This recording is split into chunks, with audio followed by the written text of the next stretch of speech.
Hello and welcome back to another episode of the Old School MMA Review, where we chronologically critique the old SEG UFC pay-per-views one event at a time.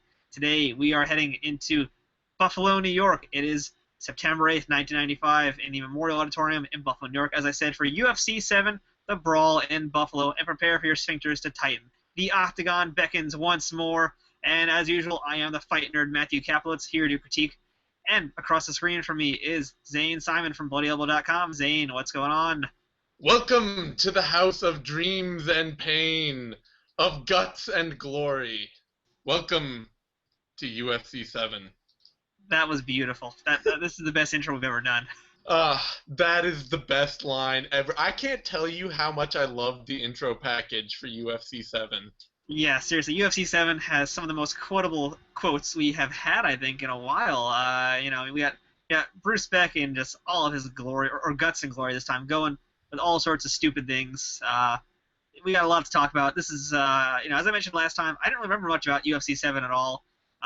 Is it a forgettable pay-per-view? Maybe a little bit, but is it a fun pay-per-view? Yes. Yeah, it's so much fun. I mean, it's a really highs and lows pay-per-view. It builds you up, and the moment you think you're really like, oh man, this is so the best thing I've ever seen, it just yanks it all out from under you.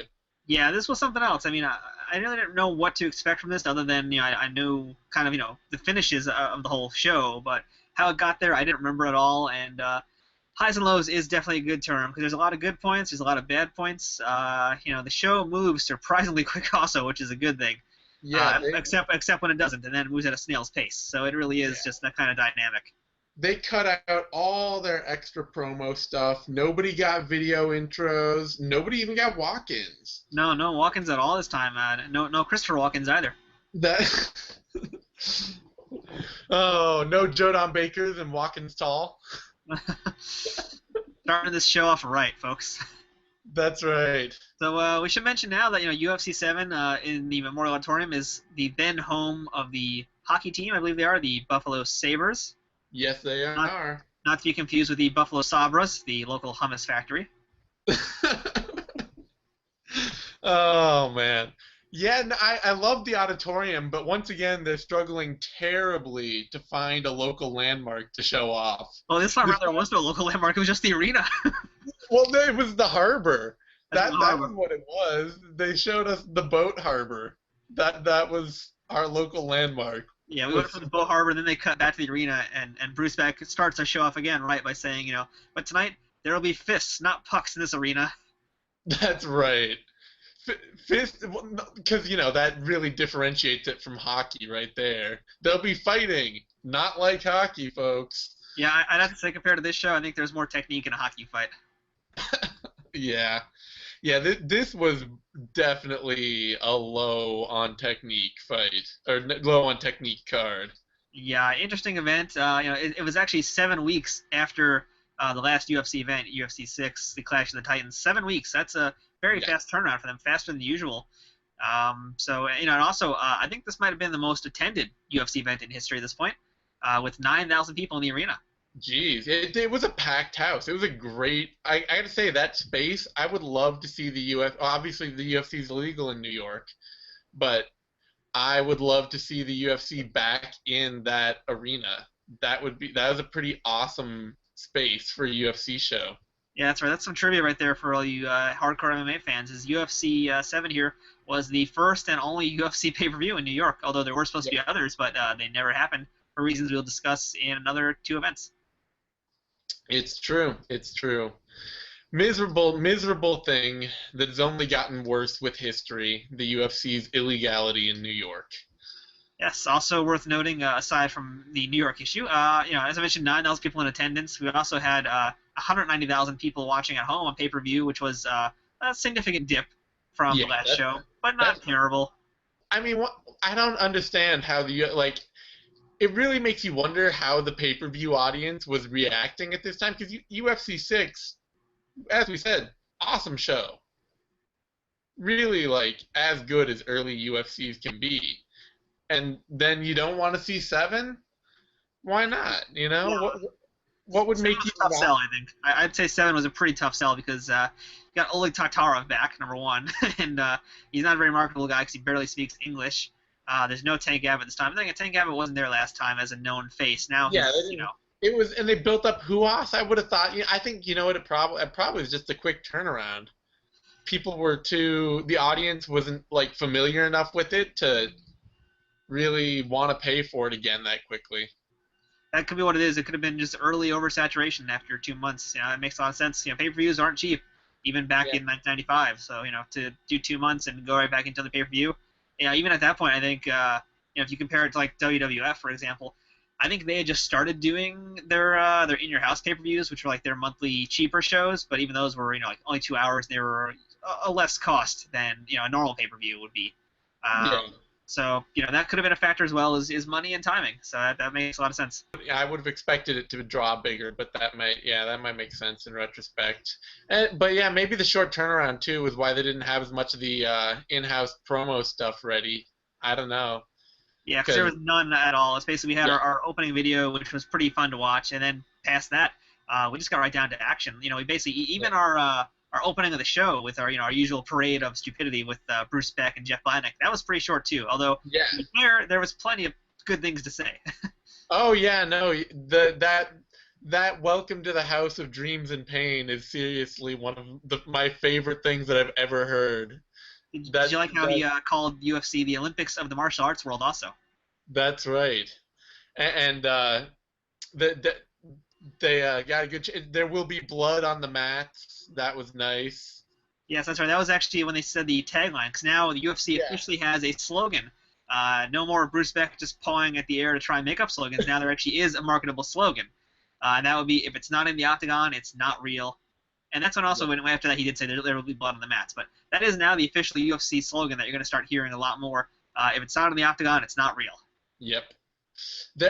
And we got the follow-up to the House of Dreams and Pains, which was, but for some, it turns out to be a nightmare.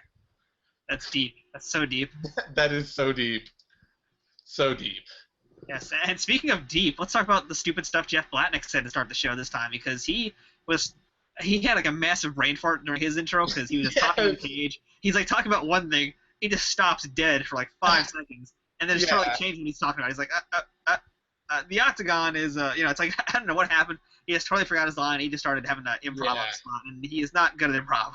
No, halfway through, he just cut totally out of whatever he was saying.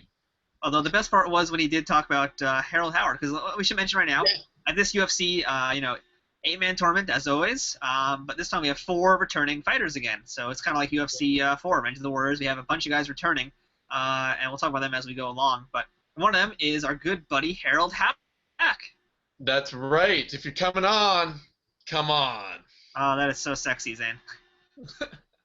That's right. I like to give a little something back to the fans at home. This is how you got your wife, isn't it? Yes, absolutely. I'm not surprised. It was all the sunglasses. If you're coming on, come on. Yeah, and Harold Howard is back, and as Jeff Blatnick is running down his usual spiel inside the octagon, I wrote this down because it's amazing. He says he talked to Harold Howard about the fight, and he's like, "It's a rush, eh? It makes your sphincter get real tight." That is a real quote that Harold Howard apparently told Jeff Blatnick. Yes. And if that doesn't make the sphincter tight, I don't know what will. Same could be said of prison, but, the octagon. Quotes about the octagon, quotes about prison, interchangeable. Well, at least for Harold Howard it is, so yeah. So as I mentioned, obviously Bruce Beck and Jeff Blatnick are in the house once more. However, missing this time around is our good buddy Jim Brown. I know, we lost Jim Brown for Don the Dragon Wilson. Yeah, so now Jim Brown, don't worry folks, he will be back. He's just taking a temporary leave of absence for this event. So Jim Brown is gone, Don the Dragon Wilson is in. Don Wilson, by the way, is a very, very notable and decorated kickboxer. His career has spanned about 4 decades. He's had a lot of big fights over a lot of big names. He's been there since the 70s. And I actually just found out he's going to be making a comeback fight at age 58. He's going to be fighting in September after retiring from like at least 10 years, if not more. So, the dude has a pretty serious record in kickboxing. In terms of his commentary, we'll talk about that as the show goes on. But, he was an interesting change of pace.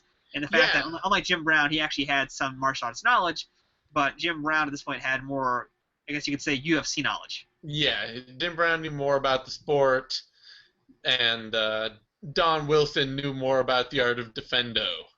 That's right. Yeah, when Bruce Beck asks what martial arts style he would fight under, not thinking obviously it would be his kickboxing pedigree because Bruce Beck. Yeah. Don Wilson says defendo will be his style of fighting. That's right. I think he went to the John Hess School of Martial Arts for that one. Yes. Yeah. That sounds like a that's the SAFTA of answers. Defendo. I mean, I'm surprised we haven't seen Defendo ever pop up yet. I mean, then again, we're still in the early UFC days. It could happen, but no Defendo as of yet. I hope we do see it, though. I look forward to seeing Defendo in the octagon. That's right. We need to get a Defendo master in there. Along with Funzo as well. Yes, Funzo. So apparently tonight we were going to be seeing 14 different disciplines. Did you notice 14 different styles of fighting? Hell no. No. No, I noticed a lot of people getting punched and a lot of people punching. That was not a lot of Defendo going on. not a lot of Defendo going on. So a little bit of jiu-jitsu, maybe a little bit of kickboxing, maybe all wrapped up in one person. Not a lot else. Yeah, pretty much. It was, as we'll go through the card, you'll see it was an interesting show. A lot of goods, a lot of bads. And when it's bad, it's bad. And when it's good, it's good. And that kind of defines UFC 7 in a nutshell. We should mention also our logo this time because, as you know, the UFC logo constantly changing for every event, at least for now. It's going to change in a few more shows too. But once again, we have Jeff Munson back doing our logo. And this time around, he, instead of harnessing the power of Atlas, he is now harnessing the power of, I guess, Zeus, as he's holding two thunderbolts mightily in his arms. That's right. He is riding the lightning. Jeff Munson riding the lightning. Just like his career. That's right. Jeff Munson, famous for riding the lightning. I mean, that's how he got a UFC title shot. That. So don't forget, folks, he had a UFC title shot against Tim Sylvia, so that's all. Yep. Dark days for the heavyweight division. Oh, quick question. What makes Leon Tabbs a fabled cut man? Apparently, there have been fables written about him by Aesop. I'm not positive. Yeah, I have trouble thinking of what would make somebody who's standing right in front of you fabled. Yeah, I mean, he's not mythical, I suppose, in that case. Maybe I guess they probably meant to say legendary, but no, Leon Tabbs is fabled. He's the fabled unicorn of cutmen. That's right. Leon Tabbs has become the unicorn of cutmen for this UFC. Yeah, that's right. We did a rundown, of course, of all the extra guys hanging out cage side, and that was Leon Tabbs. Dr. Richard Istergo is back. Big John McCarthy is refereeing again, and Timac is also back, but they don't really show him that much. But he's there. He's just hanging out in the background mostly. That's right. And also, Ron Van Cleef once again there as the commissioner. And Zane, I think you'll be very happy to hear. Did you listen this time and notice that they actually said Van Cleef was a UFC veteran? Yes, but they got his age wrong. Yeah, well, give him one thing at least. They got one thing out of the feud, so we'll take that as a victory. We'll take the minor victory. It's true. So all right, they pretty much jumped straight into the main show. Should we give a quick shout out to the prelims here? Yeah, I know you didn't see them, but if I saw a couple of them, you can't find Sutton versus Kalman to save your life. Apparently, that is the bloodiest fight in the UFC to this point, and Sutton never got an invitation back after that. But if you can find Parangao versus Maturi, find a way to find it. Maturi looks like he looks like a roadie for an 80s hair metal band. He's wearing the black version of Pat Smith's white onesie, and he gets kicked in the stomach in the first second, and then he headbangs with his fists out, like, yeah! And then he gets punched once, dropped, and then immediately taps to strikes a couple minutes in. That sounds like the most amazing fight we've never seen before. It really is. And other than that, Basak versus Hood is worth mentioning because Ken Shamrock gave a shout out to his buddy Scott, who would be appearing in UFC 7, and that would be Scott Basak. So Scott Basak was the one who helped Ken train for Severn because he's a big guy apparently, and he brought in Basak to help simulate Dan Severn's weight for wrestling and clinching. Yes, and he faced the 72-0 Jeet Kune Do master, David Hood. This is where I got to see Timok's fight catchphrase, where he pumps his fists and yells "fight," and Blatnick mentions that it looks like a Thai kickboxing match because for the first 2 seconds they are standing and slapping each other. And other than that, they refer to Basak as the one with the mustache. That was how they mentioned him. It's a very astute observation. Yes. So therefore, after all that, we jump in to fight one of UFC 7, the official fight one. Jerry Harris taking on Paul Varelans. That's right. And Jerry Harris, by the way, is the oldest competitor at this event at 38 years of age. That's why he looks like a balding and off his cycle version of Carl Weathers. Yes, he looked more like 48, and apparently, but that having worked a security job in my life, I can tell you that job ages you. So no surprise there that Jerry Harris, security guard, looked a few years beyond his best buy date. And we should also know now that Paul Varelans is back, as we mentioned, and this time now he has a black belt in the art of trap fighting. I don't believe he had that last time, did he? I don't think he did. It's true. I think last time he was just a trap fighter. Now suddenly he's gotten his black belt in this made-up style. Now he's a master trap fighter. So it's good to differentiate that. I mean, there's some real amateur trap fighting that goes on out there in the world, and we don't want anybody to get confused that Paul Varelans trap fighting master. That's right. And we should also mention real quick, too, but I just remember this before we got into the event. Our ring announcer, once again, is Michael Buffer. He's back. Yes. He's awesome as always, but he starts the show off by making a big mistake where he claims that the Memorial Auditorium is the home of the Buffalo Bills, whereas we mentioned earlier it's the home of the Buffalo Sabres. So, well, Jim Kelly was in the audience. Maybe he just wanted to, give him that Super Bowl welcome that he never quite earned as a member of the Bills. Yes, we'll talk about Jim Kelly in a bit. Not really much else to say, just the fact he's here, but I'll mention him again later just because I feel like it. But Sure. yeah, so let's just get into this fight because this was, in my opinion, an incredibly easy win for Paul Varelans. There was nothing that Jerry could do at all. I couldn't even take any notes on this. It was. My only notes are actually that I wrote down incredibly easy win for Varelans, taps to elbows from rear mount. That was it. I wrote Varelans does his thing and just pounds him out. That's pretty much it. I mean, Varelans just overpowered him, much bigger than Harris. Harris had no idea what he was doing in there. Just so incredibly easy win for Varelans. Yeah. And, good way to start the main card off. I mean, a quick, easy, crushing victory.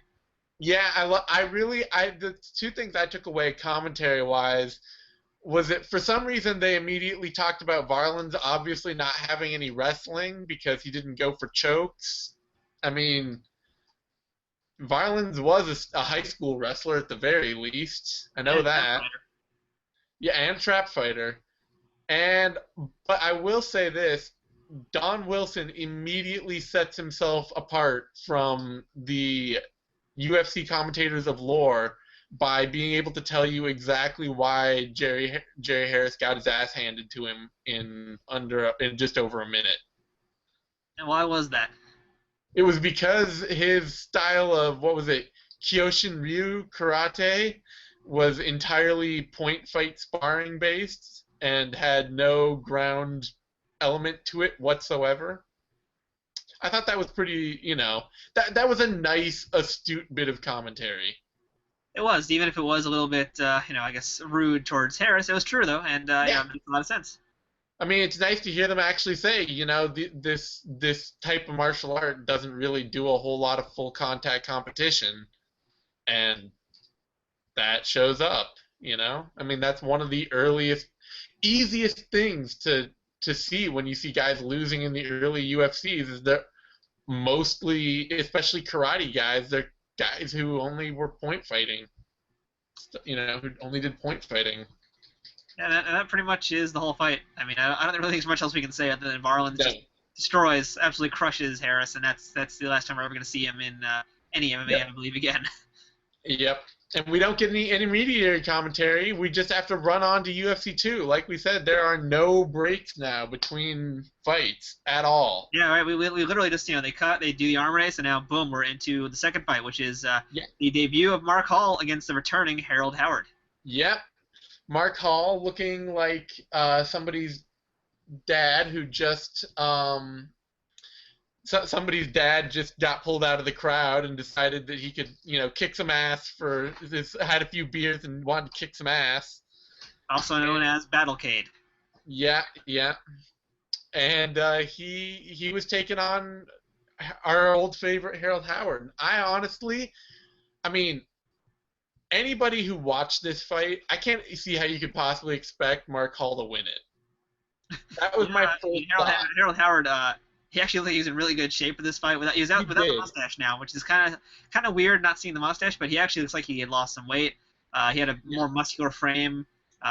He looked like he was actually really there to fight this time, and Mark Hall looked kind of small compared to him, too.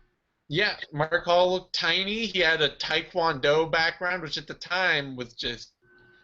although that was the thing, is that they advertised Mark Hall with like 5 non-jiu-jitsu black belts, and then the sign they held up for him, the ring girls, just said jiu-jitsu. Well, I think that was for Howard, because Howard had jiu-jitsu under his belt this time. Well, they showed it for both, though. I think they were both jiu-jitsu. Oh, really? Okay, I don't remember that, because I know Howard has a traditional jiu-jitsu. Yeah. Mark Hall has got the Taekwondo, and he's a kickboxer, and he's also a black belt in Muay Do, which yes. Which was, I did a little bit of research, not much I could find on it, but it's basically a relatively newer style, Taekwondo hybrid that came out about 1980, that means the way of discipline, you translate its name. The way of discipline, go figure. And it's just basically Taekwondo hybrid. It's got some grappling in it, it's got some Hapkido, some Taekwondo bits in there, so it's a little bit of a complete style in a way, but mostly, I guess, also a point fight. And I guess you could say it's kind of like the Korean Jeet Kune Do in a way. Yeah. And that it's more well-rounded than Taekwondo or Hwarang-Do doesn't exist yet either, but it's more of a complete style of Taekwondo. That's cool. Did you know, though, Harold Howard, in the same vein as the Muay Do, Harold Howard advertises himself as the first world jiu-jitsu champion. Wow, I would like to see that title. I want to verify that. In 1984, he competed in the World Jiu-Jitsu, we're talking traditional Jiu-Jitsu, the Traditional World Jiu-Jitsu Championships or something, as a member of the Canadian team, and he won the heavyweight gold, and the team won gold. Wow, go figure. I mean, of all people, Harold Howard. Yep. And Howard, by the way, is the second oldest competitor tonight. He's 37. He's an old dude, and Hall is, I don't think he's that much younger either, I think. No, Hall's not that much younger. I mean, he might have been like 33, I want to say. 34, I'm thinking maybe. Yeah, I mean, no one's really too young in this at all, but, the fight itself was an interesting fight. Let's get right into this. I mean, Mark Hall comes out there, they clinch up, and the first thing Hall does, basically, is he grabs the hair, and that is the smartest thing I think he could have done against Harold Howard's mullet. Harold Howard... he looked like he was going to have his way with Hall all the way through. He looked like he was just ready to wreck him. He was throwing him around in there, punching him. Looked like he knew exactly what was going on. And then he jumped. Got cooled. Yeah, I mean, he jumped into, he got Howard on his back, or he got Hall on his back, and Hall just swept him, which of course the announcers didn't give any credit for. Like, oh, Howard rolled to his back to get the choke. Yeah, which makes perfect sense, but yeah, it makes perfect sense. But no, Howard got rolled, and from there on he got stacked, and I don't know what happened. I don't know if he panicked. I don't know if he got something broken in his face, but he just tapped. Yeah, I mean, I feel like we're not giving enough credit to Mark Hall here, though, because I mean, you can't deny the dirty fighting that he did. I think is what led him to that victory. He did a lot of hair pulling, and that was the smartest thing he could do against a guy as big and powerful as Harold Howard. Pulling his hair, he also went for an eye gouge. That it wasn't quite an eye gouge like digging it in, but it was like rake across the eyes. So I mean, he fought dirty, but he fought within the legal rules of being dirty. Which is, I think, kind of a theme for the night, really. Basically exploiting what little rules there are or are not still. So I think Hall used that dirty fighting to his advantage, and he also, he was throwing very effective strikes from the guard on top position. Yeah. I think that's what really did the damage, because by the end of the fight, Howard's face was a bloody mess. So I think whatever it was, he must have done some damage, something really painful to Howard's face that caused him to tap out. And to be fair, those punches did look pretty good. Those punches sounded powerful, and they were causing clear damage. So I think Howard just panicked, like you said, and he got hurt, and he just gave up. Yeah, he did some weird arm thing. I think he went like this or something to try and tap, or I don't remember what it was exactly, but he didn't tap out quite. He did he verbally submitted. Yeah, it was basically referee stoppage in that case. Yeah. So so that's the end of Harold Howard. He's very gracious in defeat, and he bows out of the cage, and that is unfortunately the last time we're ever going to see Harold Howard in the UFC. Yeah, things would not get. I mean, and that's not because he decided he wanted to quit the sport or anything, but he did compete a few more times, but he got hit by a car. Yeah. So that's why Harold Howard his UFC appearances ended. That's not really an excuse. I mean, Nogueira got hit by a car and shot in the back. So I mean, what's up with that? That's right. So what's Howard's excuse? Totally. Seriously. Fucking Canadians, bunch of weak ass pussies. I know. I can't believe it. How could he give up on that like that after getting hit by a car? Yeah, and there goes our Canadian viewers. Apparently, it was a drunk CEO of some company tooling through the parking lot. They're just hauling ass through the parking lot, hit him. So I think we should put together a UFC drinking game also, because I think every time Bruce Beck says someone showed tremendous strength, you should take a drink, because that's like his go-to line. Yeah. Somebody showed tremendous strength every time that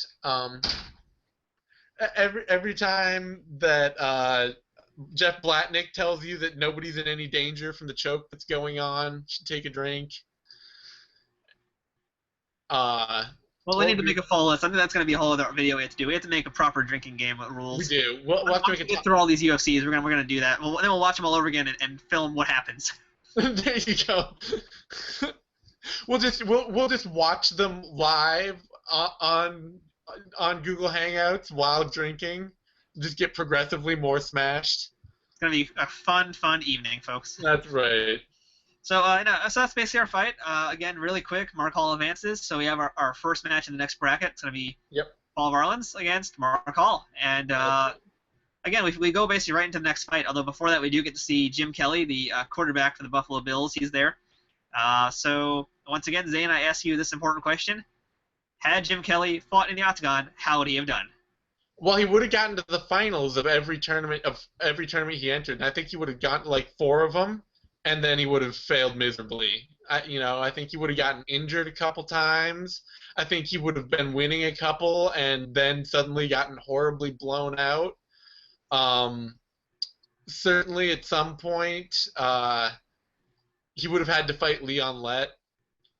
I mean, I think Jim Kelly's legacy in the octagon would have been always the bridesmaid, never the bride. Oh, football jokes. I wish I understood them. Come on, you gotta know. You're from New York. You gotta know the history of the Bills. I should, but I don't. More so when I heard Jim Kelly, I was like, oh wow, Jim Kelly from Enter the Dragon is there? Black Belt Jones? Yes, Jim Kelly from Enter the Dragon. The late Jim Kelly. So how would the late Jim Kelly have done in the octagon? I think he would have done pretty well. Well, let me put it this way. He would have done as well as the best karatekas might have done at the time. So basically he would have just been Ron Van Cleef. No, well, I mean, I guess he would have been as old, so yeah. Yeah, he would have done as well as Ichihara, probably. Yeah. I miss Ichihara. I want to see him again. Have you seen videos of Jim Kelly in karate competition, in full contact karate competition? I have not, but I feel like all of a sudden by the time this video airs, I will have. Yeah, you need to, because he and it needs to go over the part where we talk about Jim Kelly. That's obviously. Clearly what I'm trying to set up. Thank you, Zane. Sorry, I don't know why I felt the need to say that. And ruined. Ruined. Moment gone. But he actually had the same full contact karate style that he had in Enter the Dragon. Like, so he had a giant afro, and he just He had the hands up like this, like cupping his beautiful breasts. Yeah, I always dug Um, that about him. He was really into his breasts. I like that about a guy. yeah, and he had that like side on sort of constantly hands moving kind of thing. He felt the Like rhythm. He was doing the conga. that wasn't choreographed into Enter the Dragon. That was just him doing his normal karate style. So Jim Kelly versus Jim Kelly. Who wins? Jim Gotta Kelly go does. with Jim Kelly. Yeah, I gotta go with Jim Kelly. Jim Kelly all night, baby, all night. That's right, all night. All right, so let's move on from the Jim Kelly Palooza hour into our third fight of the night, which is Yep. the returning Remco Pardoel, Yes, our judo and jiu-jitsu man. the Grizzly. Yep, he's back, and he's going to be taking on Ryan Parker, a karate man. And I think this fight is notable because it's going to be the last fight I believe we ever see with two guys in the octagon wearing gis. Yeah, it may Not be. going to happen again. Yeah, it's the end of an era. It's only fitting that it happened with Pardoel because I like Pardoel. I have a soft spot for him. And let's make this clear, too. It's not the last time we're going to see anyone wearing a gi. It's just going to be the last time we ever see two guys at the same time wearing a gi. We will see a gi once or twice more, but not ever in the same fight. Yeah. Yeah, so I don't know if you... I did some reading up on Parker, and apparently, beyond the Okinawa karate thing, he was really into the whole iron shirt ethos, and like iron body. Like Iron Sheik? Not Iron Sheik. No. Stop there. The whole like just you stand and somebody can hit you anywhere as hard as they want and you don't feel it, basically. Like the guy getting kicked in the nuts as hard as he can and he just stands there like nothing happened, or getting punched in the throat. And that was his whole like secret. He built himself up apparently online before he got into the UFC, that he was going to show off a bunch of super secret techniques that nobody had ever seen before, and it was going to be the whole iron shirt thing. It's unfortunate the Iron Shirt thing doesn't really defend well against submissions. Yeah, especially not the cross choke where you have the one arm over the other arm with the throat in between. There's not really a lot. No amount of iron body technique is going to stop you from getting your windpipe crushed. Yeah, so there you go, folks. So Iron Shirt, great for full contact fighting, allegedly. Not so much for basic rudimentary submission holds. Yeah. And that's pretty much the fight. Remco Pardoel outweighs him by a good amount. He just smothers him literally on standing and on the ground. He gets himself, from a clinching position onto a scarf hold where he's working basically a key lock with his legs while punching him with the other arm. It's pretty impressive and dominating. So yeah. Eventually though he just gets gets onto the mount, gets that choke that you just mentioned, and that's it. A slower win, but a pretty dominant win for Pardoel, and he's going to advance. And I don't really know what else to say besides he looked good, and Pardoel is back, so I'm happy.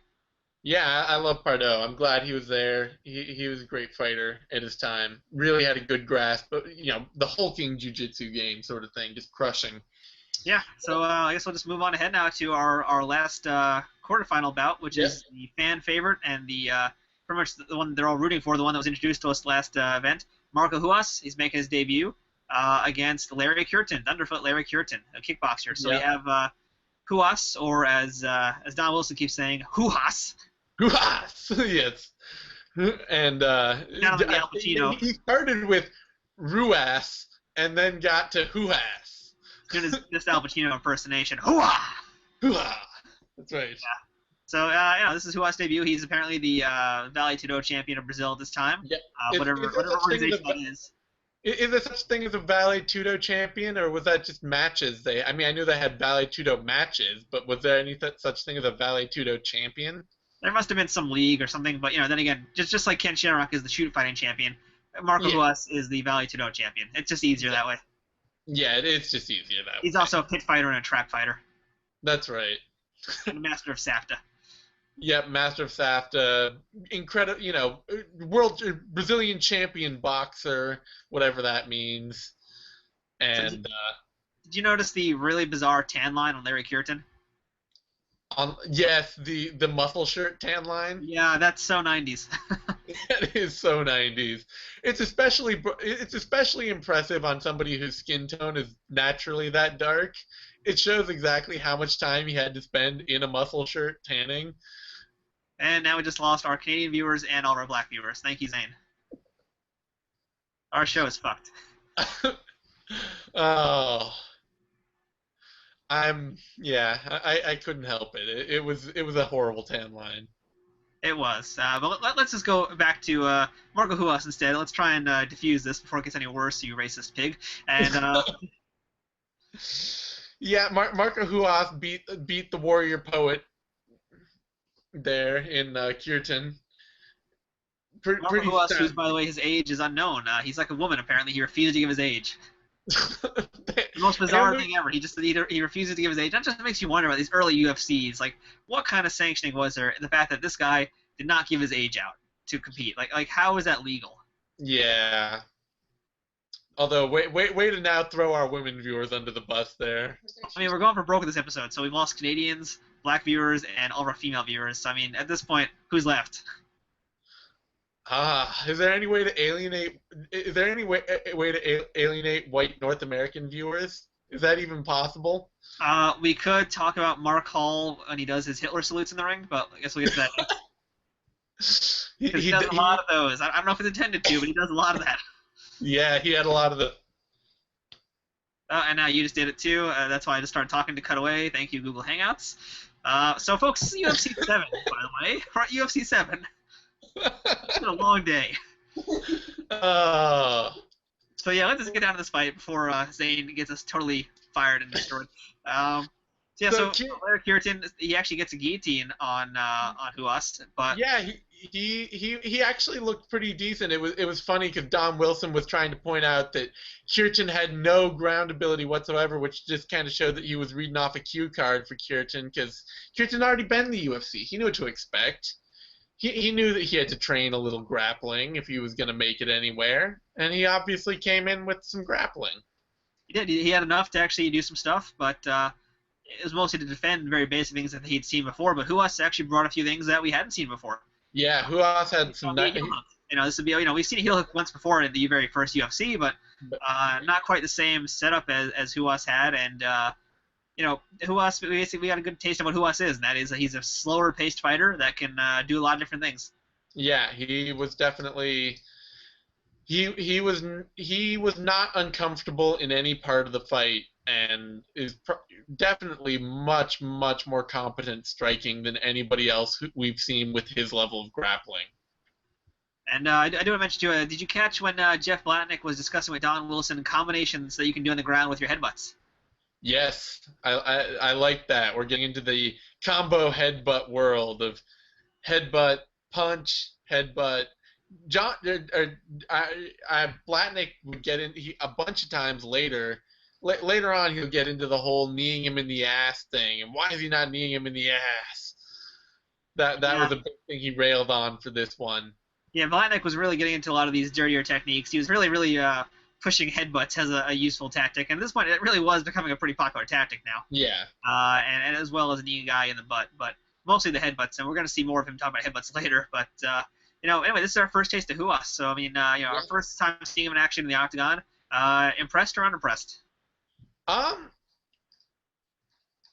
was impressed by his technical grappling, but I think he kind of got.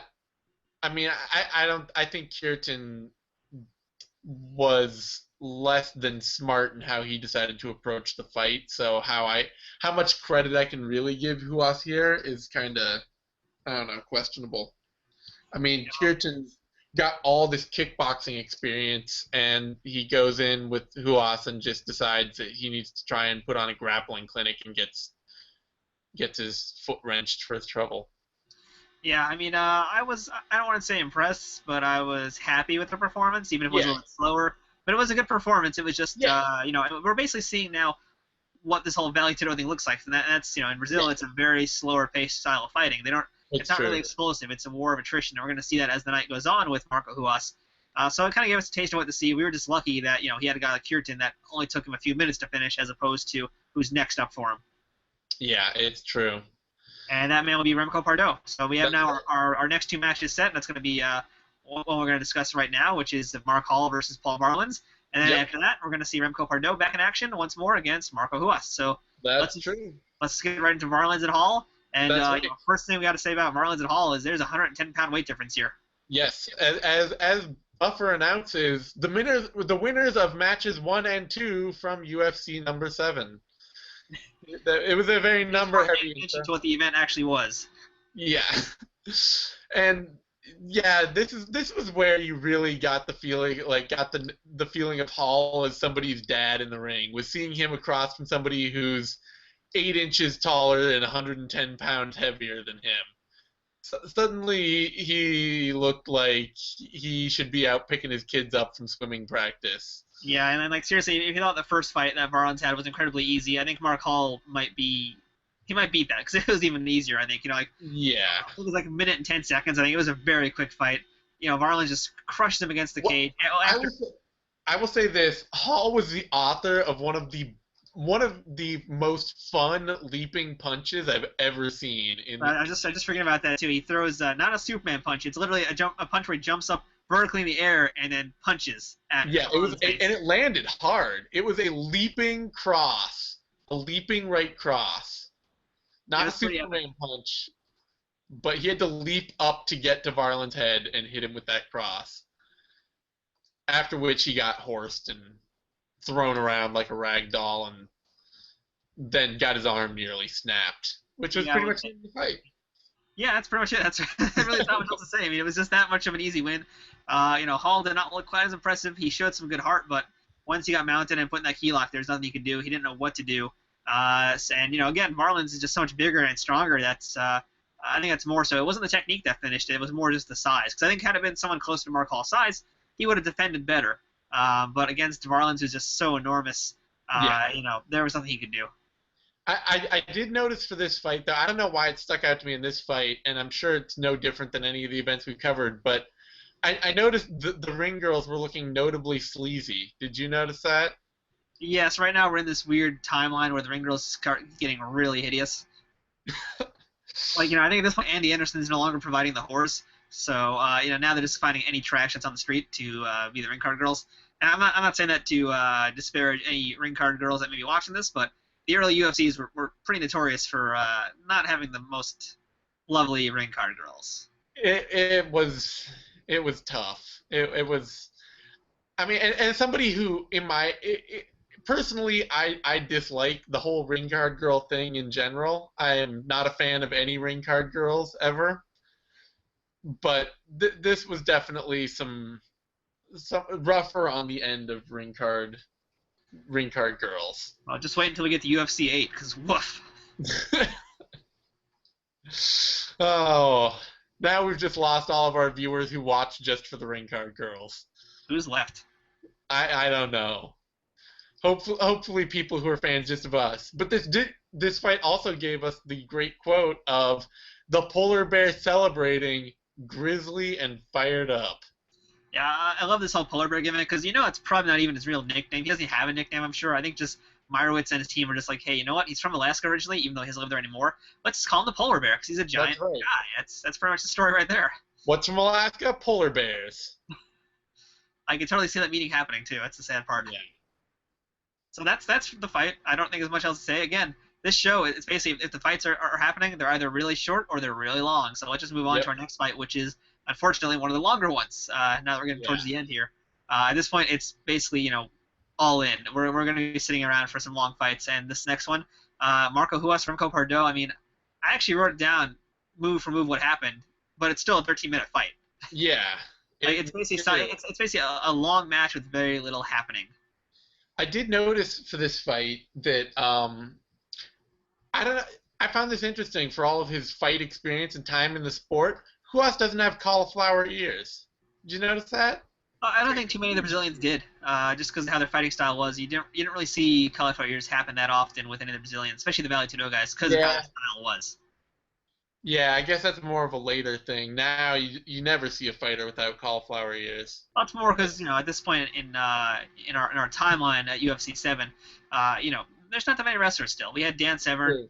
We're not really getting the wrestlers that we are getting now in modern UFC. Modern UFC now, we got pretty much everybody's a wrestler. Everybody and their mom is a wrestler. So at this point, we're still a few UFC shy of seeing dominant, serious, hardcore wrestlers. And not counting Dan Severn because Severn fought a little differently. We haven't seen the wrestler yet. Yeah, it's true. Yeah, so when we get to UFC 10, then we're going to be there. Or actually, no, UFC 9, we'll be there. So But in a fight now of guys who, well, Pardoel is not much of a ground grapple or not much of a striker, but it was funny they took the time out to note with Pardoel for reasons that I can't understand. They said he has judo and jujitsu and can also handle himself on the ground, as he though said those were jiu-jitsu. like He said jiu-jitsu. You got to back it up there. That's a Bill Wallace moment. jujitsu. Yeah, we haven't had a Bill Wallace moment in a while. I feel like it's Curse somewhere the overdue. superfoot. Yeah, Curse has the Superfoot. has rearisen, but they somehow needed to differentiate his judo and jujitsu backgrounds as being able to also then handle himself on the ground, as though that's not the only thing Pardo can do, really. Pardo, for his efforts, I mean, he did pretty well against US, all things considered. Okay. But he had the size advantage. He had the youth advantage, if you want to call it Yep. that, against whatever mysterious age that Huas was at. And he drew Huas into a pure jujitsu match. That was pretty much what this Smart. was. I think wearing the gi helped him do that a little bit, helped him goad Huas into doing more of a pure grappling matchup. But I think again, this is where we started to see more of those clever, dirty tactics. Oh yeah. We now got to see the debut of the infamous Marco Ruas foot stomp. Yep. We got to see the foot stomps. Pardo claims that Huas was greased to all hell. He did look pretty wet. That's why he claims that I didn't see it as much early, but by the middle of the fight, Huas was obviously sweating profusely, and you could see that by the middle of the fight, Pardo tried to post his feet off of Huas, and his feet just kept sliding off. Yeah, so either Huas is a very, very sweaty individual, or he was greased up, and he did look very, very shiny. So Yeah. that's my 2 cents. We'll never know really what happened, but he looked pretty exceptionally shiny. Yeah. Pardo has, I mean, even like 15 years later, he was talking about how ticked he was at Huas for being greased up. So. Yeah, I mean, I'd be pissed too, but I think Remco did pretty good, all things considered. I mean, he had that guillotine that lasted for like 6 minutes. That Huas wasn't able to get tapped out with, and Remco was able to defend against a leg lock. Unfortunately, though, I think it was just Remco's gas tank that failed him here when he finally got mounted by Huas. He just tapped from exhaustion, it seemed like. Yep. Yeah, well, I think he got it. I mean, they kept saying like, oh, a UFC fighter would never tap to avoid strikes. No, he tapped to avoid strikes. He got into the mount. He got mounted, knew that he was about to get his face pounded in, and just tapped.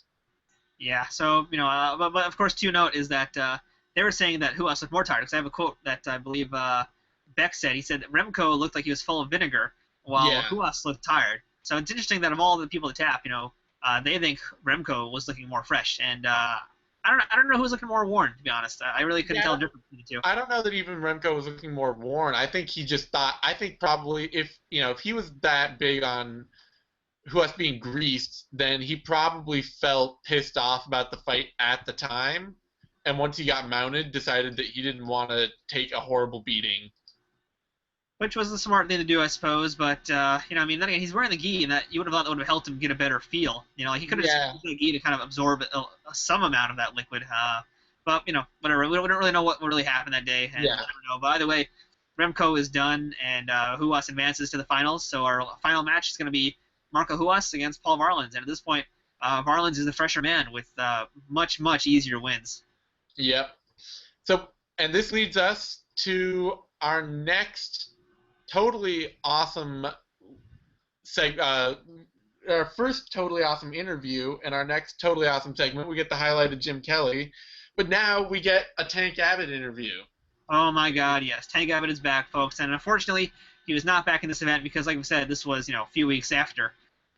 So he was still healing up, and also because he announced his participation in the next event, but we'll get to that in a second. Yeah. So yeah, I mean, I'm sure you wrote down some quotes too, but first off, we do want to mention that Tank says why he thinks he lost in the last event, and that's because he blames the altitude, which is a pretty valid point. Yeah. I think we said that last time too. It's that the altitude was a major factor in his loss. Yeah, very easily could have been. I don't doubt that. I mean, certainly Taktarov looked dead.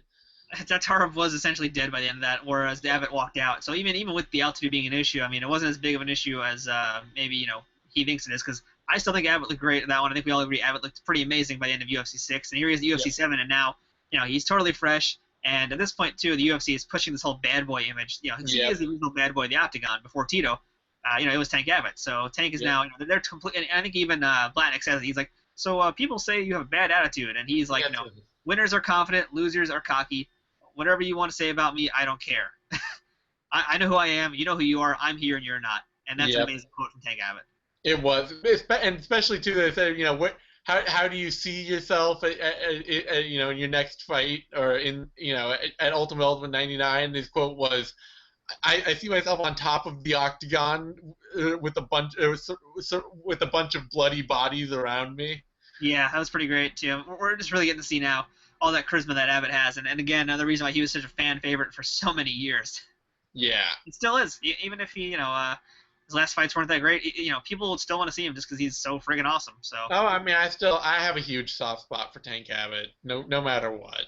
And you did mention the keyword there, is that Abbott announces his participation for the next event, which, again, we're going to hype up a little more towards the end of the show because I'm excited for it. I'm really excited for it. Abbott announces he will be competing in the Ultimate 95. So let's just hold off on there on talking about what that is. We'll talk about that towards the end of the show. So yeah, either way, Abbott is here. We're going to see him at the next event. And so therefore, the next video we do, we get to see more of Abbott. And I can't wait because it's going to be awesome. That's right. So that brings us to the super fight. And very much in the tradition of super fights.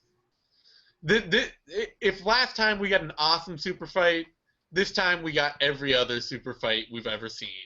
Yeah, Ken Shamrock, who's now The Rock Ken Shamrock. Yes, this is his second nickname for the show. Early on, they advertised him as Ken Shamrock, Master of the Octagon.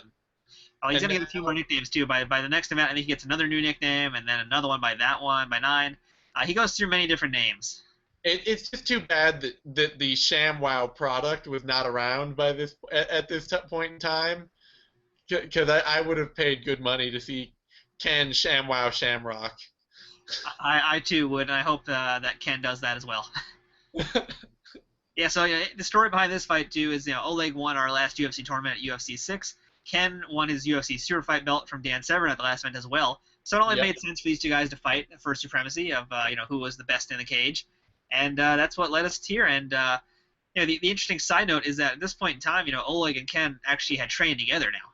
Yeah, they trained together quite a bit, and Oleg, I mean, I think they weren't trained together at the point of this fight, but Oleg said, you know, notoriously this was where he realized that Ken had been juicing, because he said that Ken could never go more than 15 minutes in the gym, and he was shocked that Ken could suddenly, you know, bore everyone to tears for 30 minutes in this.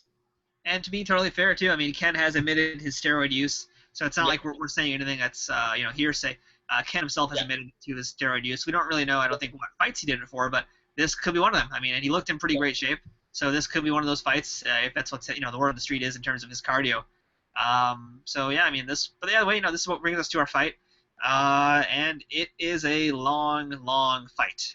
Yeah, it was. Ken Shamrock is now fighting at 215 pounds. Juicing. Juicing, yeah, that's right. We don't mean the Jack LaLanne power juicer either. That's right. No carrot juice here. And we got Big John, who gave us the great intro of "This is the best of the best." That's right. It's like you're the best of the best or something like that. Yeah, you're the best. This is the best of the best. You're the best of the best. Come on. That, you know. It needed time mocked, really, I think, to make it better. That's right. It needed Timok and Big John reffing at the same time. I think Timok should have stood on Big John's shoulders and said that. That would have been... That's right. They should have got Master Blaster. They should have formed Voltron. That's right. There you go. Oh. Timok and Big John unite to form Voltron. I wouldn't be surprised. So, yeah, I mean, but really this fight, though, it ends up going 33 minutes. Really, we can sum it up very quickly. It just is, you know, some standing on the feet. It goes to the ground.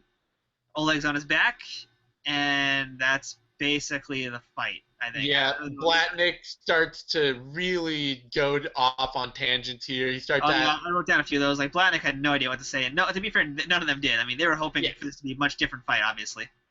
that Blatnick first he got onto the whole kneeing in the ass thing. That was his first big tangent, was whether a knee in the ass could be a useful tool. And then he gets into the whole palm of death, the five fingers of death. That was pretty great. He was discussing hitting the vital strike. He was asking Don the Dragon Wilson if it was real and when it would happen. Yeah. And he's saying the most serious face as well. He's like, it's like a legit question he's asking Don Wilson.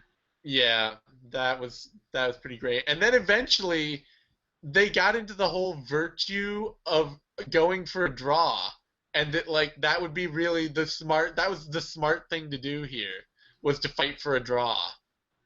Which at this point again we should remind our fans there are no judges. So despite the whole mess that we've had in the past with lack of judging at UFC 5, we still have no judges. So you think they would have resolved that by now, but no judges. So no matter what happens, if this fight goes distance, and it does, it will be ruled a draw, and that's what happens here. It's a draw, and it's disappointing because the last 3 minutes of it were actually pretty entertaining.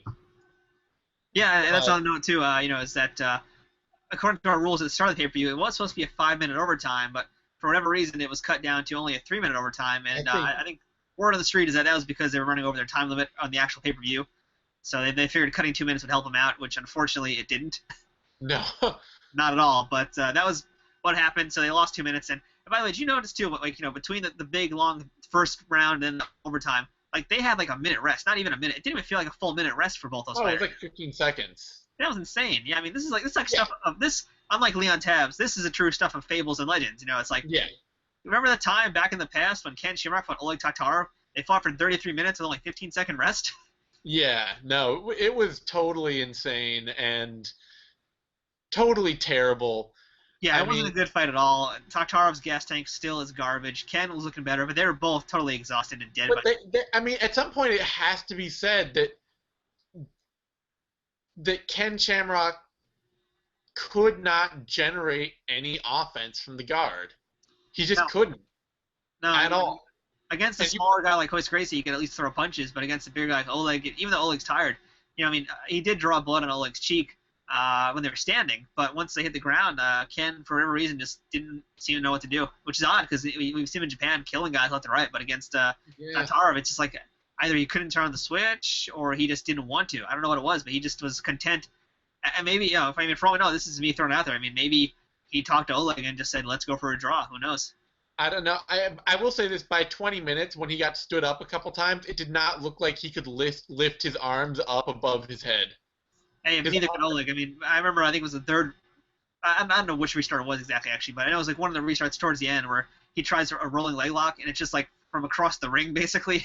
Yeah, that's pretty sad. But Shamrock, because Oleg, you can say that, but Oleg never really tries to punch. He just kind of keeps his hands down all the time, and he's just kind of. He did try to throw in the last few minutes of the first round. He did try and throw some strikes, but they were pretty ineffective. But Ken actually tries to box, and you'll notice he can't actually get his arm horizontal to throw a hook because his biceps are so huge, and he's so tired by that point that he can't actually he can't hold his arms up enough to actually throw a vertical punch or to throw a horizontal punch.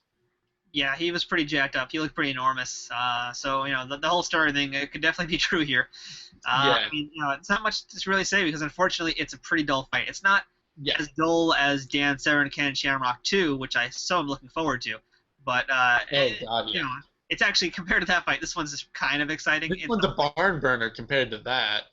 Yeah, this stuff actually does happen here. It's slow paced. Neither guy is ready to really do much damage. I don't know what happened.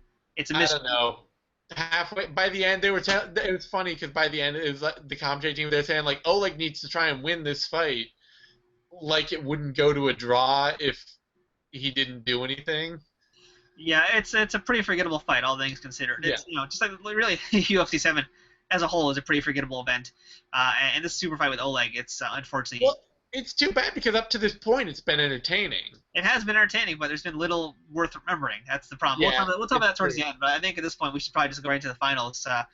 Ken Shamrock and Oleg, they draw, so Shamrock remains the super fight champion. The only thing I would say is, did you see the terrible, terrible, saddening sign that Oleg corner had? What was that? He had his corner held up a sign that said, Oleg Taktarov, Russian bear becomes American hero. Wow, that is... Wow. That was the sign they're holding up post-fight. That made me feel for Taktarov. I also actually forgot to, because the fight was so bad, there's really very little that happened in it. But one thing that did happen was Big John yelling at Ken Shamrock for kicking while wearing shoes. Yes. Which is interesting because there was no rule necessarily for that was written down, but I guess backstage it was a rule they made that he could wear shoes but he couldn't kick with them. Yeah, there was some weird stuff that went on in contract. Yeah, and I mean, that was a legitimate rule that happened later in Pride and UFC. You can kick while you're wearing shoes, but at this point, this was a rule that the commentary. That was the thing. The commentary team seemed lost on it, but they brought it up last time Ken fought and he wore shoes, and they said Ken can't throw kicks because he's wearing shoes. Yeah, but it wasn't like an official rule. That was the problem. It was like a special thing backstage. Yeah, but this time the commentary team was like, "Oh my God, why are they saying that? Whose rule is that?" Like they all seemed totally stunned by it. They can blame Don Wilson for that one, probably. Yeah, probably. One of those times you really miss Jim Brown. Apparently, that's also the secret rule thing was why we never saw Ryan Parker again. He was slated to appear in the next UFC, probably not the Ultimate, but UFC 8. And apparently, after this UFC event, they changed the contracts to say no throat strikes. Which is funny, since you didn't really see any throat strikes at all. Yeah, you never saw any throat. But it was a rule that that Van Cleef wanted, and it would apparently go away pretty quickly after that too, because nobody ever did it. But yeah, well, plus we're getting to the point now where the UFC will begin implementing a lot more rules. We'll see that happening. Yeah. We've been teasing it a lot this show, but we're gonna get to the point very soon where major changes happen. So let's just and at this point, let's just move on to the finals. The last fight of the night, which is our tournament finals. We've got Paul Varelans, who is still essentially pretty fresh after two very easy fights, maybe 3 minutes total. I don't even think it's that much in the octagon. Taking on Marco Ruas, who has already spent probably, I think about 18 minutes maybe total in the octagon. Yeah, every fight Ruas has had has been a long, slow struggle, and Varelans has just been running through guys. And so eventually, I mean, which makes what happened, it would make it really impressive if the commentary team didn't bring up that Varelans had the flu the night before. That's right. Yeah, they mentioned that even at the first fight of the night against Terry Harris, where they mentioned that Varelans was recovering from the flu, and so this should apparently make it a bigger deal. But he didn't look like he had the flu. He was plowing through everybody left and right. Yeah, and so this fight, Varelans looks impressed. He's been fresh. He looks great. Ruas is taking his time, and it makes his victory pretty impressive. The crowd was really into it, which is amazing too, because I actually have to say, despite all of his fights being pretty long, the crowd was with him. That's saying a lot for the crowd to actually stick around for all these fights, mostly because he was we could basically say he wins this fight by attrition, but it was because of how Ruas fought. He fought slow, methodical style, but not like a grueling, slow Royce Gracie style. He was fighting the Vale Tudo style, which is you pick your shots, but they're powerful, good shots. You're waiting for the right moment. Oh yeah, well, and the thing is, I mean, Ruas' real claim to fame really is being Pedro Rizzo's trainer. Who we do see, by the way, Pedro Rizzo briefly at the end. Celebrating with his master. But Pedro Rizzo, whose excellent use of leg kicks has been documented throughout UFC history and other companies. This was a Pedro Rizzo fight. I mean, really. It was all about leg kicks. It was about the foot stomps when Varelans spent a whole 6 minutes grasping the cage desperately, trying not to get pulled down. And the crowd was totally digging the foot stomps, too. That was, to me, amazing. It's like, normally they'd go crazy for a punch or kick, but they're loving the foot stomps. They're loving like all the kicks he throws, all the shots that he's slowly chipping away. It's not like he's going crazy and brawling. It's just like every shot he gives, the crowd goes with him. Ruas, as noted, was a little man with a little axe chopping down a redwood. That was a Jeff Latnick saying, I believe? Or was that Don Wilson? That might have been no, I think that was a Beck. I think that was Beckism. Okay, that's too poetic to be Jeff Latnick. You're right. Yeah.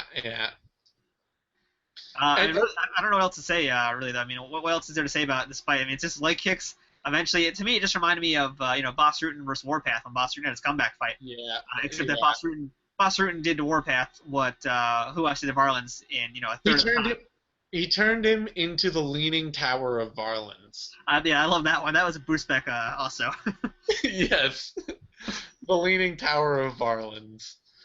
Yeah. And So, that was pretty much it. I mean, Huas finally, he just wrecked his leg. Varlans fell to the ground clutching it, and Huas jumped on him and pounded him out. And as Varlans lay on the ground, gasping and bloody, the camera cut to him, and the commentary got the chance to say, "It looks like he'll be okay," as he lay on the ground, a bloody mess. our thoughts and prayers are with Paul Varelans. Oh, it looks like he'll be fine. He's fine. Just, yeah, no, he's a bloody mess, and the doctors are looking at him, but he's fine. We know he's fine.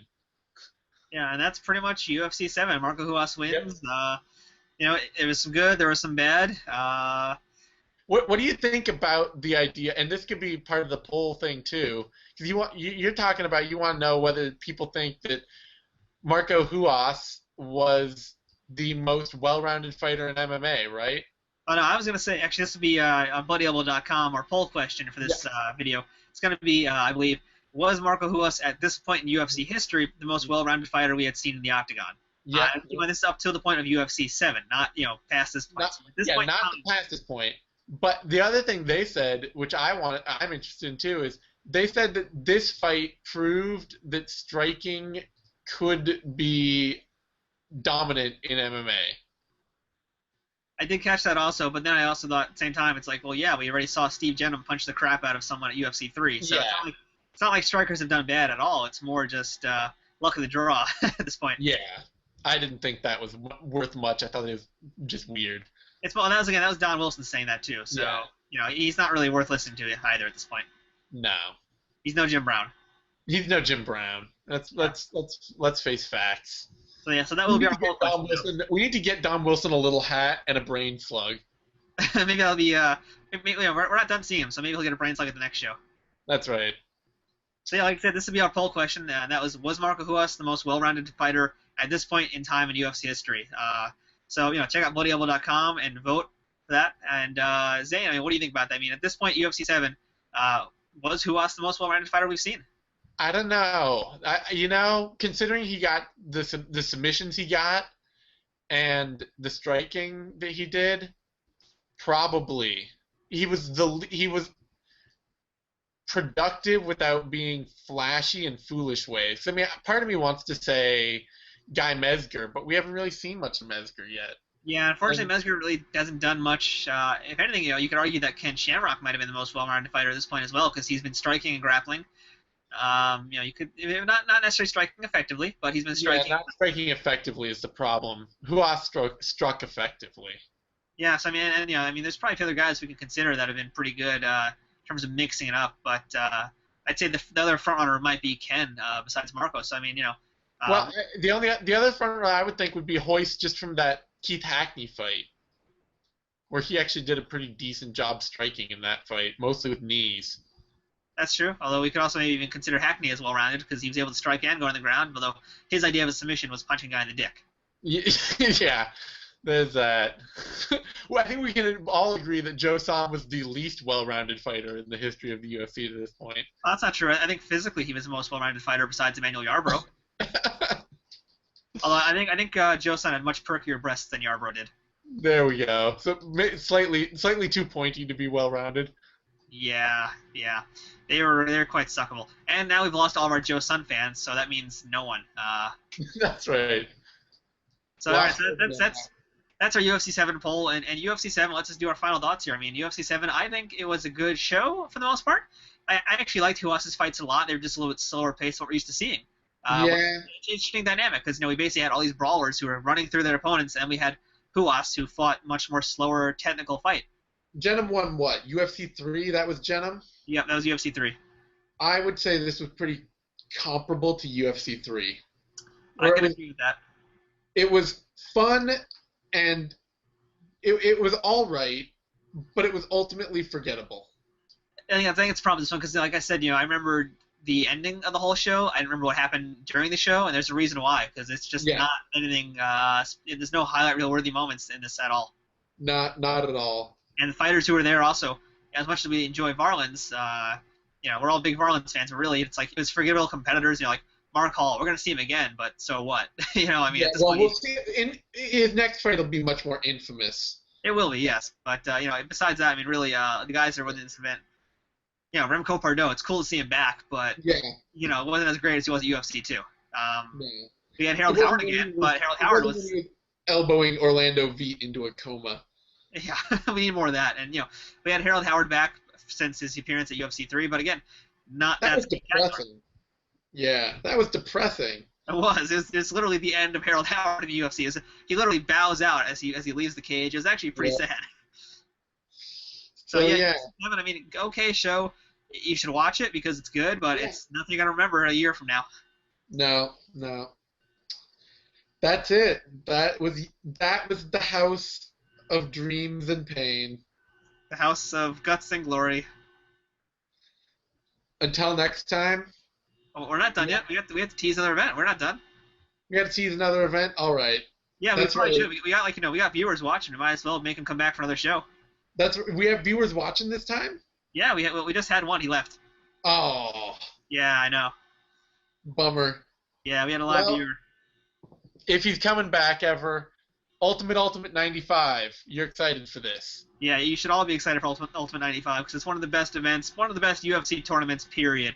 Nothing else you can really say besides that, and it's going to be big. This was an invitation-only UFC tournament, so it wasn't like anybody can get in there. It was the best of the best, and whoever could replace the best of the best who were sick or injured. So the best of the best and some other guys. Yeah, but the other guys were also, for the most part, the guys we wanted to see in there. Ultimate it's one of the coolest ideas, and I wish they did more of that. And I'm also disappointed that at this point in time, the UFC Classic DVD releases have ignored the Ultimate events, and that's really depressing because they are amazing events. That is depressing. Yeah, we'll still find a way to watch it. There's no official American DVD release of this event. We'll find a way to watch it, and we'll talk about it. Well, if you guys at home want to watch it, there is still the classic Silver Vision DVDs, which do have that out there. But no, like I said, no Anchor Bay version for whatever reason. I don't know why they're being ignored. But we're gonna talk a lot about that next time because Ultimate 95 is just everything you want in a UFC tournament and more. So, as it is, UFC 7 and the end of UFC 7, we got to say goodbye to a few people. Yeah, I think a lot of people, actually, if I trying to remember who's coming back. I mean, like I said, obviously no more Harold Howard in the octagon. He has officially bowed out. But no more Harold Howard. No more Remco Pardoel.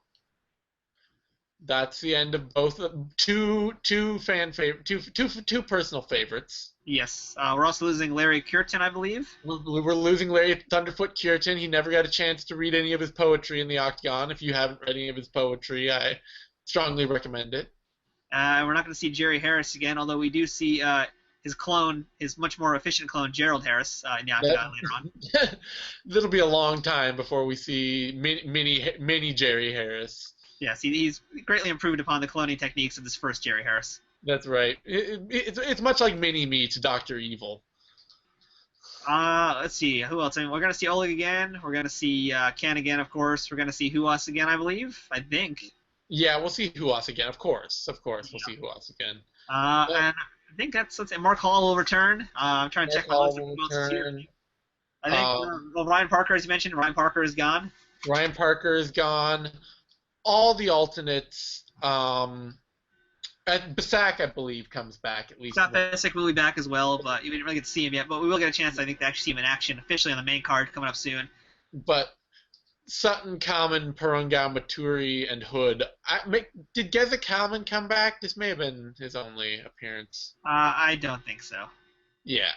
So all our alternates are gone. But we got the big names are Howard and Pardoel and Curtin. That we will not see them again. We will not look upon their like again. It's a very sad day in UFC history, and really, I think, in my opinion, UFC 7 is the start of the end of the era because Ultimate 95.